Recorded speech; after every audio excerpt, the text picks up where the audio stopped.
Hi, and welcome. You're listening to the X22 Report. My name is Dave, and this is episode 1057A, and today's date is August 24th, 2016, and the title of the episode is U.S. Government Endgame Agenda, Make the Economy Look Healthy at All Costs.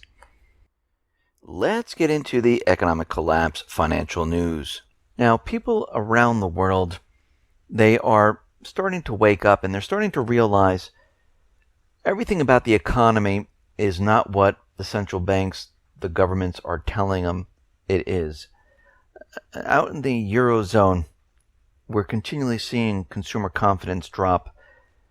It was expected to be at a negative 7.7, but it came in as a negative 8.5.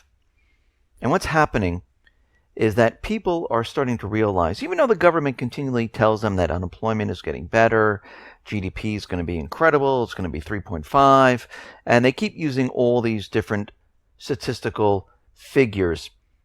But the reality is that people who are on the streets, people who are working every day, people who are going out to purchase every day, people who are going to look to purchase a home every day, realize something is happening in the economy. Why? Because they're realizing that their job is not secure. They're realizing they don't have the purchasing power they once had. They're realizing that maybe this isn't a good time to purchase a home. Many people can't purchase a home because they don't have the extra funding.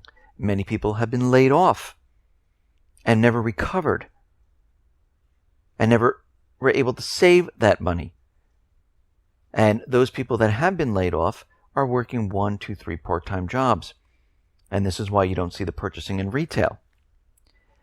And the U.S. government central bankers, they are going to do whatever they can to keep this illusion that we're living in right now alive until the very end. Because it is an illusion. It's not real. The economy is completely created by the central bank. They can control a lot of it, but not all of it. It's very hard to control all the stores closing. It's very hard to control the people who are laid off, they can't find jobs. It's very hard to control the housing market completely. And they know this, but all they have to do is control the statistics end of it and have the corporate media blurt that out, and people will believe. And their agenda right now is to keep this illusion alive until the very end, and even during the coming collapse. Because you have to remember, they understand that this system is dead. They want to start a new system. And, of course, the central banks have plans for this. So they need a transition period. And this is where we're at right now. This is a transition period. Now, they just can't go to the wall, flip the switch, and say, okay, we're done with the old system, let's go to the new system. It just wouldn't work. So what they're doing right now is keeping all the statistical information out there in the most positive light until they can get that transition period started. Now, the question everyone's saying, well, what do you mean by transition period? What are you talking about? Think about back in the 1970s, 1971, when we were coming off the gold standard, when we were just starting this fiat system. Think about what happened there. We didn't have an oil crisis. We had a problem with our monetary system, where the central bank took us off the gold standard, and they were in the middle of putting us on a new system, the petrodollar system. Now, this is in the beginning stages of a fiat system. And once you do this, the dollar is devalued quite a bit. But the debt was quite low at that time because it was held steady by the gold standard. Now, this is in the beginning stages. So what happens in the beginning stages? Well, we see the devaluation. The central bank stepped in. They were able to raise interest rates to soak up all those extra dollars.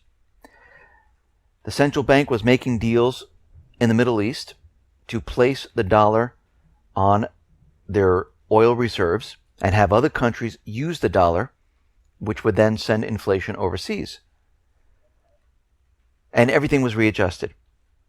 People bought houses at $25,000. They were readjusted to $50,000. They went to $100,000. And it wasn't because they were appreciating. It was because the value of the dollar was devalued quite a bit. Now, that was in the beginning part of this system that we just went on. Now, a lot of people had no work during the 70s. They couldn't find jobs. People couldn't fill up their cars. People were in tough situations. Other people were okay.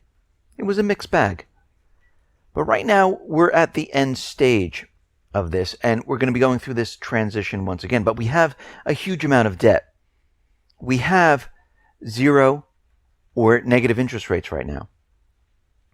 We have a situation where the rest of the world is looking at the United States saying the full faith of the U.S. government behind the dollar no longer exists. The petrodollar that all the countries have been using is disappearing. The United States is losing control. And this is what we see happening right now. So this transition period is happening because they need to convert everything into the new system. They need to cover it up. They need to say, the reason for all of this is because of this country, this group, and this is why this is happening right now. And once this transition period, most likely going to be war, is over, they will then restart the entire system. But during this period, they need to make it look like everything is fine. And when we look at precious metals, for instance, they can't have precious metals increase in price. They just can't. They have to suppress it. If you notice today, all of a sudden, out of the blue, gold was slammed down. And when we look closely at this, we see there were 10,000 contracts dumped in 1 minute. This is very normal, isn't it? Which brought the gold price down. And we can see right now they're going to continually do this to convince everyone that the economy's fine. This is part of their agenda. But we have to remember, they can't do it for everything. Yes, they can pick out certain locations for the housing market and make everyone believe that the housing market is doing very, very well. But they can do this with a lot of the builders, with new homes. But in many of the areas, they are declining rapidly. And we see that existing home sales for July, that missed expectations, dropping by 1.64%. And when we look at this, we can see that there's a problem here. Because when we look at mortgage apps, we see they're declining. They have dropped. At the same time mortgage applications are dropping, we've seen existing home sales and new home sales rise. Now, we've seen new home sales rise a lot more than existing. Because new homes are easier to manipulate than the existing. Because new homes, they can go to the builders, they can have free money, they can have hedge funds come in, speculate saying, okay, we're going to purchase this home. Now, the sale might not even go through, but they can do this. But we're seeing a discrepancy throughout all of this. Because the everyday American, they're not in the market. Mortgage applications are declining. I mean, we have proof from Credit Suisse saying when they surveyed their real estate agents that buyer traffic is disappearing. It's declining rapidly. And I see it in my area where there's many homes for sale, but no one's coming to look at them. And all of this that we're seeing right now is the collapse. It is happening right now. It's happening in many areas. It might not be with the stock market. I mean, think about it. The stock market can go to 40,000 points, 50,000 points, but if you have 190 million or 210 million or 300 million people out of work, if you have strip malls that are vacant, malls that are vacant, people not shopping in retail, GDP entering the negative area, does the stock market really tell us anything? If corporate earnings are continually dropping and corporate sales are dropping and the stock market is still rising, does it really say that the economy is okay? Does it really mean anything at this point? No, it doesn't. It's an illusion. The whole thing is one gigantic illusion that we're living in. Yes, can the central bank continually create currency, loan it to the government? Can they keep the banks afloat? Can they keep the stock market going? Can they suppress gold? Yeah, they can keep doing this. But as more and more people lose their jobs, as more and more stores close, as more and more of this continually happens, the illusion starts to disappear because none of the people believe it anymore.